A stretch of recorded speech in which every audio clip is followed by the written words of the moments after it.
Le monde du travail. On l'appelle comme ça parce qu'il est encore plus pénible que le monde tout court. De toute façon, le problème, ça n'a jamais été le chômage. Le problème, c'est que si t'as pas de boulot, t'as pas de fric. Parce que l'épanouissement dans le travail, quand celui-ci consiste à coller des étiquettes sur des bouteilles de jus d'orange pendant 8 heures, je veux bien qu'on m'explique, mais faut prévoir du café. Demandez aux chômeurs s'ils seraient aussi malheureux sans travail, mais avec du fric plein les fouilles.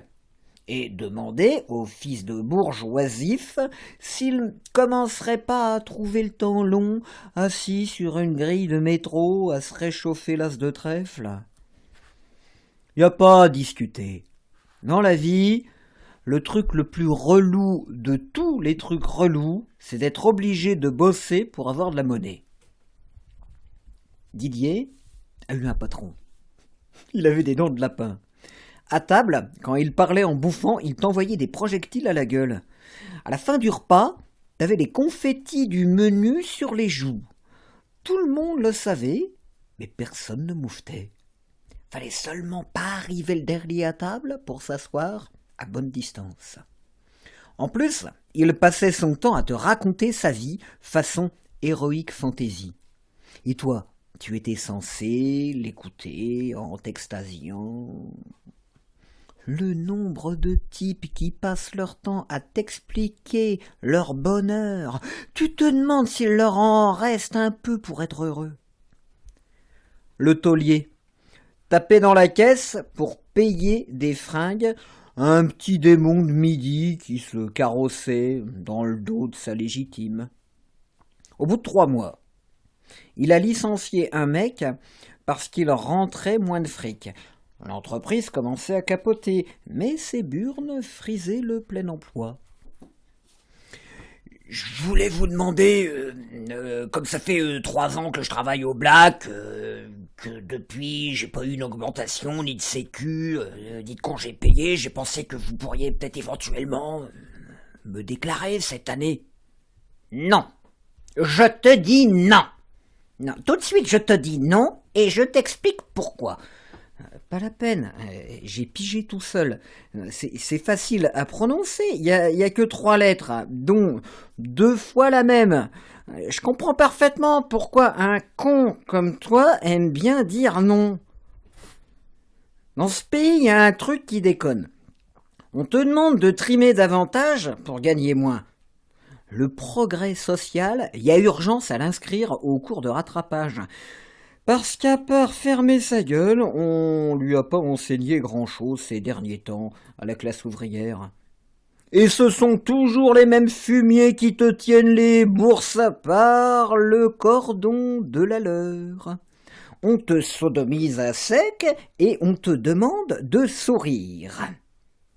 Petite note, vous pouvez toujours nous enculer, vous n'arriverez jamais à nous faire sourire. Si t'aimes pas ça, t'es pas réaliste. Les échelons, ça se gravit à 4 pattes.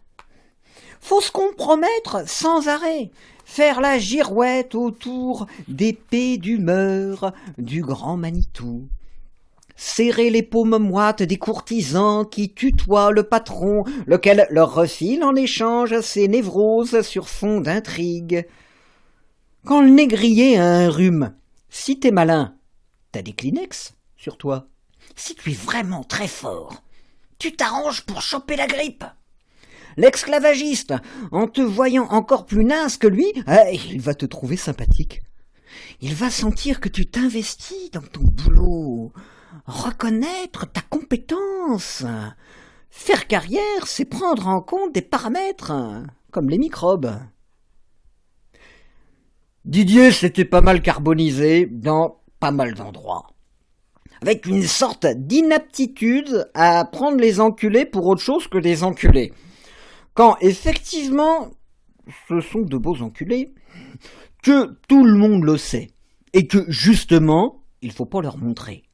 Au lieu d'en faire un t-shirt et de l'enfiler quand tu vas les voir. Si seulement Didier était un peu diplomate. Bah, tant mieux que non, parce que La France serait en guerre avec 170 pays, sans compter les Vénusiens. Dans ces moments de lucidité, il s'en rendait compte. De toute façon, à quoi bon lutter? La Terre se réchauffe.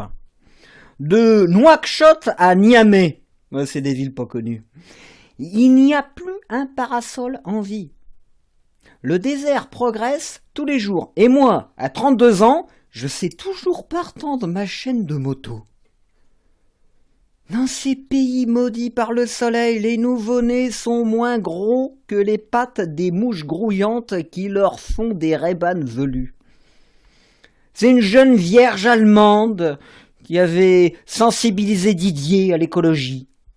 L'effet de serre, il l'avait découvert avec elle. Et c'est vrai que ça lui avait réchauffé l'extrémité du globe. Il en avait eu le chibre en amanite tue-mouche pendant 24 heures. Didier n'est pas très grand, avec un front suffisamment large pour faire une jolie table basse quand il est sur le dos, limite grosse tête. Alors, quand tu lui rajoutes un gros champignon au niveau du nombril, ça te donne tout de suite le titre du prochain Walt Disney. Les aventures de Didier, le troll merveilleux de la forêt enchantée.